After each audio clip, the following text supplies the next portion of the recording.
Bienvenue sur votre chaîne préférée Akhbar el-Bled de Hassan Atlemsen. L'Algérie veut faire la guerre au Maroc et la France fait semblant de ne pas être concernée. Entre une Algérie avec des caporaux très hostiles à tout ce qui est marocain, y compris dans le sport, avec les dernières provocations dans un stade archi-plein, en ramenant Nelson Mandela, plutôt son petit-fils, raconter des mensonges et faire un appel clair de la guerre au Maroc,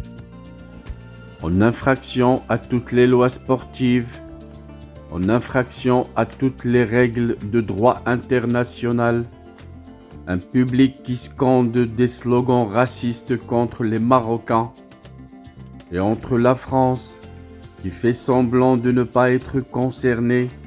avec un président qui écarte l'option de la guerre entre le Maroc et l'Algérie, alors qu'en réalité, c'est la France qui tire toutes les ficelles et qui détient toutes les clés de la paix, mais aussi toutes les clés qui mènent vers la guerre. La France qui a créé l'Algérie de toutes pièces et qui détient toutes les archives qui prouvent que l'option marocaine est juste et que le Maroc a été lésé dans son territoire, un territoire qui a été découpé de toutes pièces et rapatrié administrativement à la création Algérie. La France qui depuis quelques années se sent très dérangée par la percée économique, sportive et culturelle du Maroc à l'échelle mondiale, au point de concurrencer la France en Afrique, au moment où plusieurs pays africains appellent la France à quitter pour mettre fin au colonialisme économique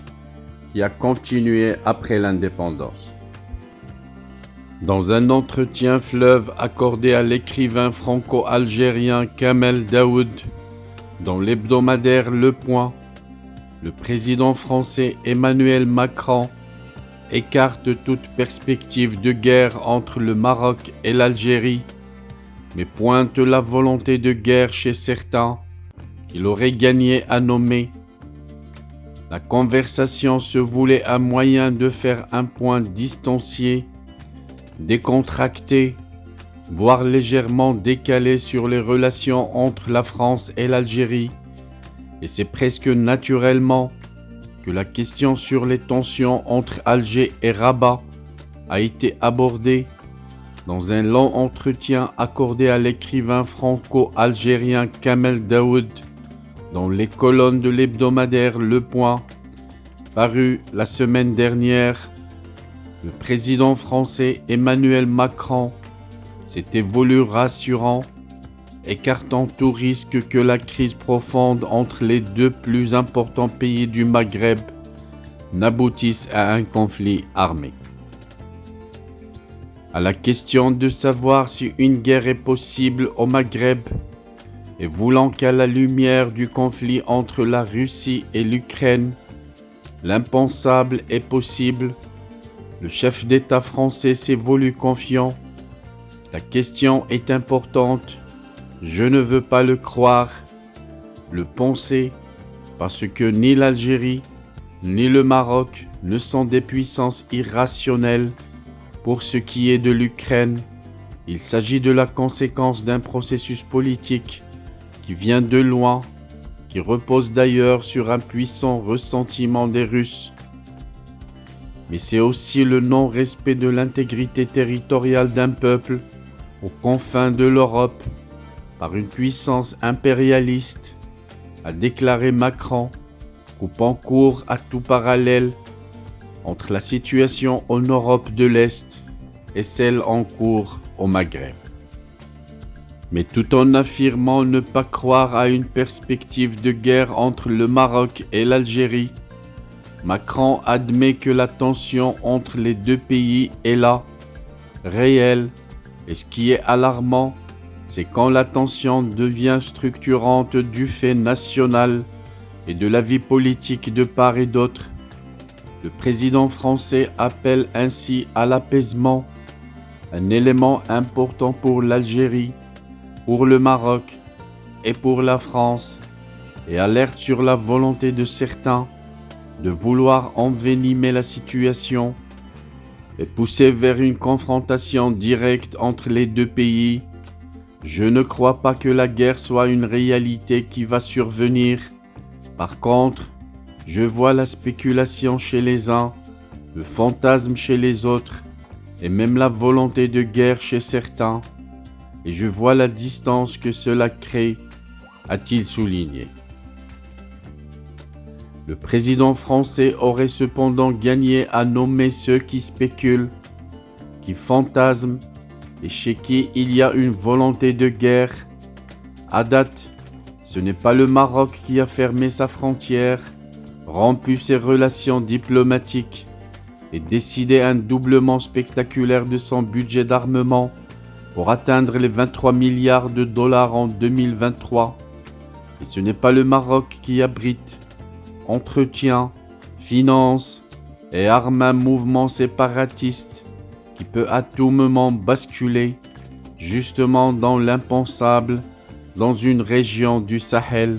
où Daesh fait la loi. Ce n'est pas non plus le Maroc qui fantasme et spécule. Depuis que Rabat a rétabli ses relations diplomatiques avec Tel Aviv, ce n'est pas au Maroc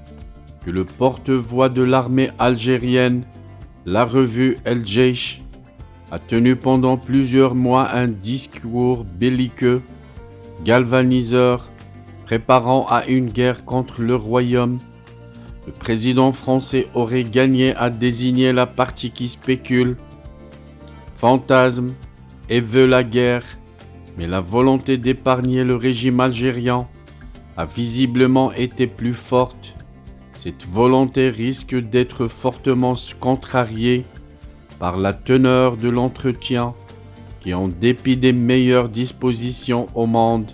ne plaira pas à la junte d'Alger. S'agissant du sujet central de l'interview, l'Algérie, tout en se tenant à un jeu d'équilibriste qui se veut juste, Emmanuel Macron a été pour le moins catégorique.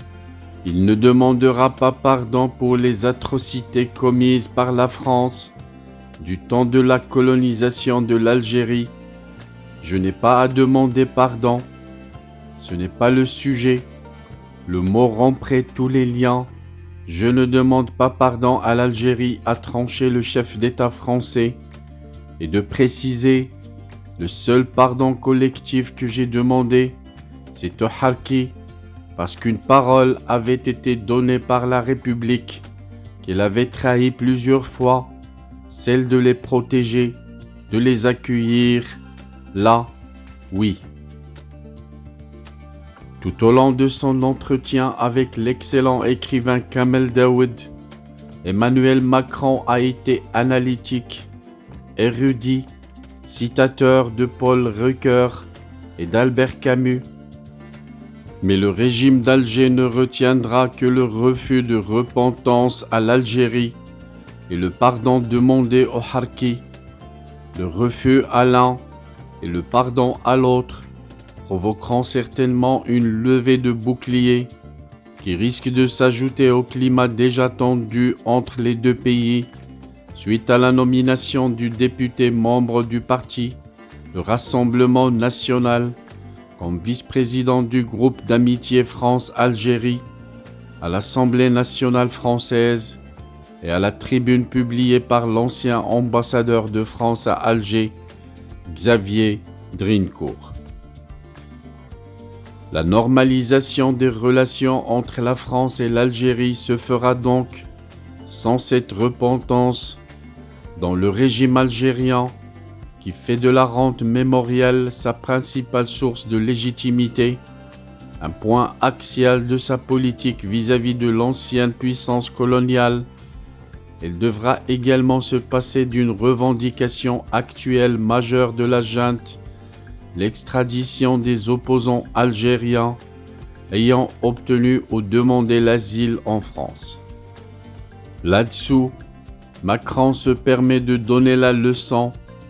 Nous avons, de par notre histoire, de par la Convention européenne des droits de l'homme et notre Constitution, ce devoir d'accueil et de protection envers ceux et celles qui se battent pour leur idée et qui peuvent être menacés par celle-ci dans leur pays. C'est le droit d'asile. Il y a des femmes et des hommes qui ont pu bénéficier de l'asile en France, qui venaient d'Algérie et qui, en raison de leur combat politique, pouvaient être menacés, avait-il expliqué. Mieux, le locataire de l'Élysée avoue son incompétence sur le sujet.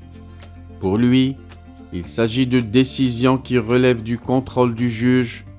C'est justement la grande difficulté que nous avons avec de nombreux pays à expliquer cette indépendance des juges. Le président Macron a tenu des propos surprenants sur la relation entre la France, l'Algérie et le reste du continent. Il considère l'apaisement comme vital pour la France, pour la relation bilatérale, pour la relation avec le continent africain. Il précise la capacité à traiter cette histoire dans le cadre d'une relation franco-algérienne assainie. C'est la possibilité de fonder une relation bilatérale normale et féconde avec le continent africain. Et c'est là que Macron se trompe sur le lien qu'il établit entre l'Algérie et l'Afrique. S'il pense que c'est en soldant le legs mémorial, solde impossible, au demeurant tant que l'armée est la matrice du pouvoir en Algérie, qu'il va contrer le sentiment anti-français en Afrique. Le président français montre une méconnaissance du continent africain dont les réalités, les aspirations, l'histoire et jusqu'à la communauté des destins ne sont en rien associés ou arrimés à l'Algérie. Ces propos pour le moins hasardeux portent à croire que le sentiment anti-français qui prospère en Afrique est dû aussi à une évaluation très approximative des réalités continentales par Emmanuel Macron.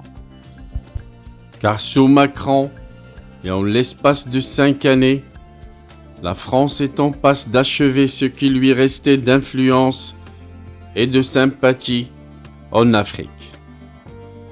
Au Sahel, en Afrique du Nord et en Afrique de l'Ouest, où les anciens amis et partenaires se rebiffent et rejettent en bloc la politique française en Afrique, toujours et encore basée sur une forme de néocolonialiste dans les relations bilatérales, avec des mentalités ancrées dans des visions et des visées à la fois passéistes et anachroniques. De Rabat à Djibouti, en passant par Niamey, Ouagadougou, Dakar, Bamako, N'Djamena, mais aussi Yamoussoukro, Yaoundé, Libreville, Bangui, Tripoli et d'autres, en ajoutant, malgré les jeux de façade, Alger et Tunis, Paris perd la main sur une grande partie de l'Afrique,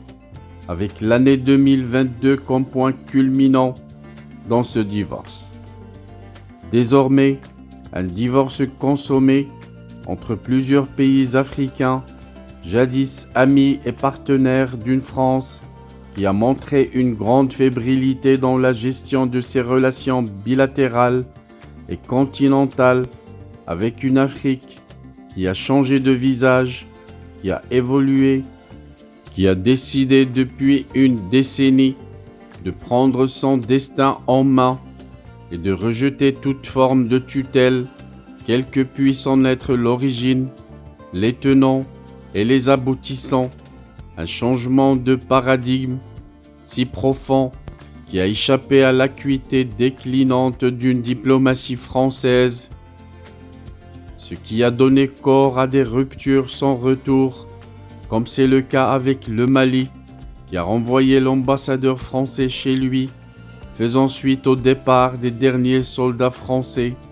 présents sur le sol de la Centrafrique, avec partout de la mer Rouge à l'Atlantique, en passant par le versant ouest de la Méditerranée, la multiplication de pancartes affichant toutes un message clair et sans appel: France, dégage. En cause, la politique agressive et inacceptable du président Emmanuel Macron, qui souffle le chaud et le froid à l'égard d'une partie de cette Afrique qui a aujourd'hui d'autres ambitions, qui voit le futur de ces populations en dehors du viseur français, en concluant des partenariats avec d'autres puissances, notamment la Chine et le Maroc. Le Maroc qui dérange justement cette France qui a créé l'Algérie de toutes pièces, et en installant à la tête de son régime justement ces caporaux qui veulent faire la guerre au Maroc. Partout donc en Afrique, un rejet des modalités de fonctionnement de la politique à la française avec ses partenaires africains, et ne reste à Macron que l'Algérie à laquelle il tient. Une Algérie qui ne lâchera pas, à mon avis, en cas où elle décide d'aller en guerre contre le Maroc. Surtout si Macron y trouve l'intérêt de freiner l'élan du royaume chérifien. À l'exception de l'Algérie et peut-être aussi de la Tunisie, la politique française hérite au plus haut niveau les États africains. Quand on voit un État africain si fidèle et si allié à la France comme le Sénégal, qui s'aligne sur le Mali, sur le Burkina Faso, sur la République Centrafrique, sur le Cameroun, sur la Côte d'Ivoire, sur le Niger, sur le Tchad, sur la Libye et même sur un pays comme le Djibouti, chasse gardée de Paris, qui lui aussi revendique son indépendance dans la foulée des mouvements de contestation et de rejet qui passent d'une région à l'autre comme une traînée contagieuse, assimilée à un réveil, à un éveil que beaucoup considèrent comme tardif, tant la France a été injuste dans ses rapports avec ses anciennes colonies qu'elle entend toujours diriger au doigt et à l'œil,